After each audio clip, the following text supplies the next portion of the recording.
So yeah, today's game was a weird one. Was a very weird one. And one where I was at, obviously late, very late with the response. But I'm going to talk about this a little bit here and give my breakdown for the game. Um, I thought for the Indiana Fever that Kelsey Mitchell was exceptional. I thought she was absolutely exceptional today. I thought that Sophie, given the circumstances, was pretty good. I thought Caitlin, other than that weird spell where she turned it over back to back to back possessions, albeit one of them was a clean pass to Sophie Cunningham, and what ended up happening was literally like Kiki Rice would body check Sophie Cunningham, and the referees were like, "Nah, turnover." Um, but I don't really know how I feel.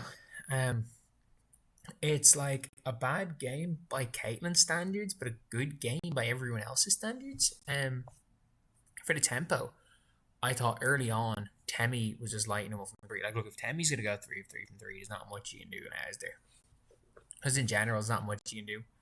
Um, if Anissa Morrow is gonna go and give you 14 and 16, even Kia Nurse was hitting shots. I was literally there. I'm the like everything's going in for them, and I thought Kiki Rice was okay. I thought Sykes was really good. Man, like I'll talk about Lexi later.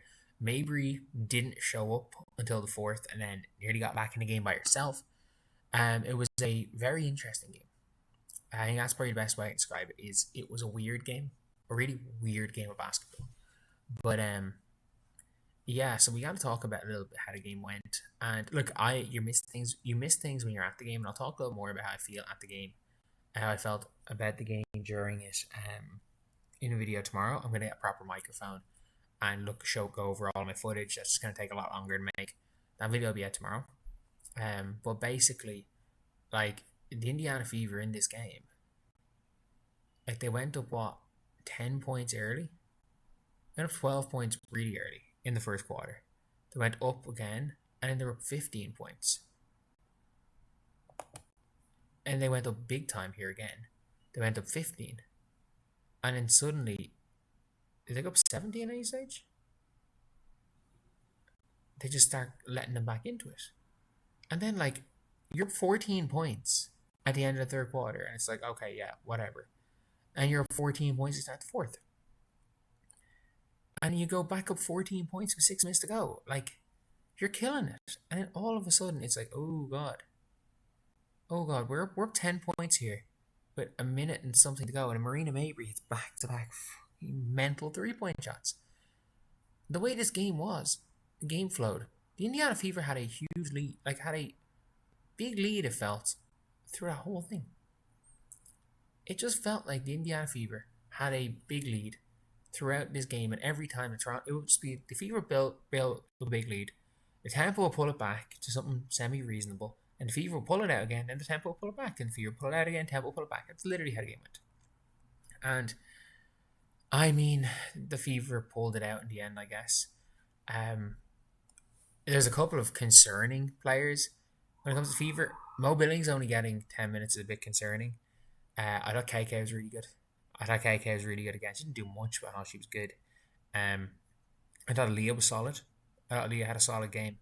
And the 3-point shot seems to have kind of vanished. Kelsey Mitchell, obviously player of the game. I think we're being very honest here. Kelsey Mitchell, player of the game. There's two really concerning players.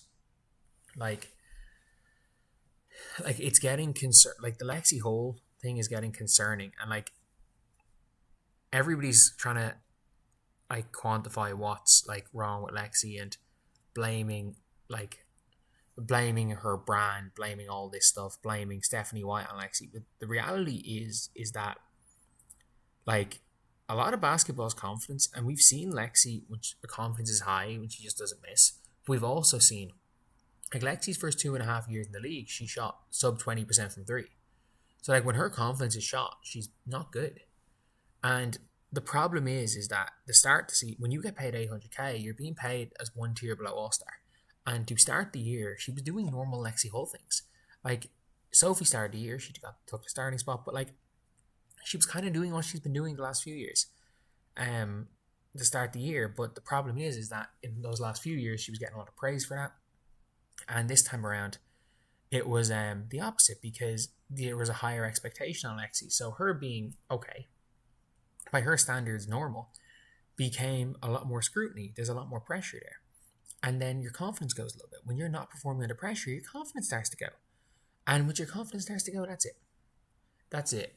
Everything starts to go. Like, she was missing open layups. She was airballing wide open threes. Like, it is a concern. And Raven Johnson is a player, again, who, like, why did the Fever, and I don't mean this in a bad way, like, she is fragile mentally.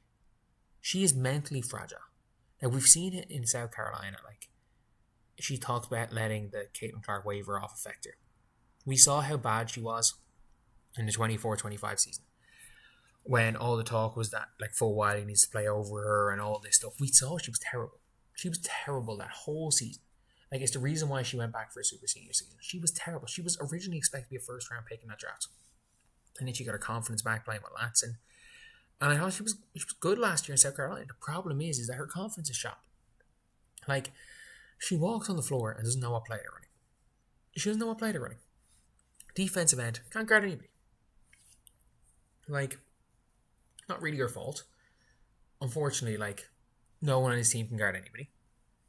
And it's not the best place to be as far as being an individual, like, defender is concerned. It's not the best place to be. It's not the best team to be on as far as being an individual defender, because there's so little help on this team. This team will replay help defense.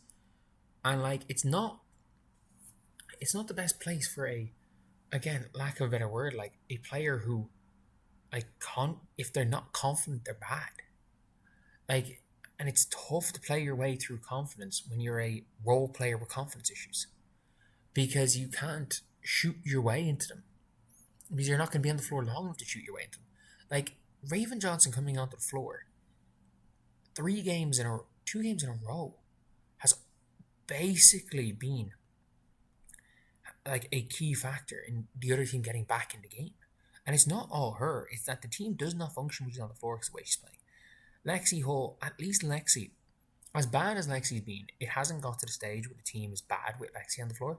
She's just been bad. Like, she has not been a detriment to the team, whereas Raven has been. Raven's been a massive detriment to the team. And yeah, all around, this was a really weird game. In person, I'll talk a little bit more about all the other stuff, how I ended up taking a wrong turn and went down the hallway after the game with all the players, and I'm like, oh, I'm not meant to be here. I'm definitely not meant to be here.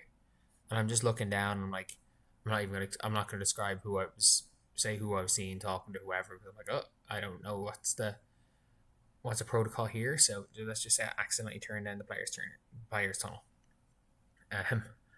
But yeah, it was a kind of an eye-opening thing watching the games, and you kind of realize how fast Kelsey Mitchell is, and also, I get it, he turned the ball, mishandled twice, but, like, I don't think people get how fast Caitlin Clark's handle is, like how fast she's able to cross the ball over. But anyway, yeah, that's the video. See you guys.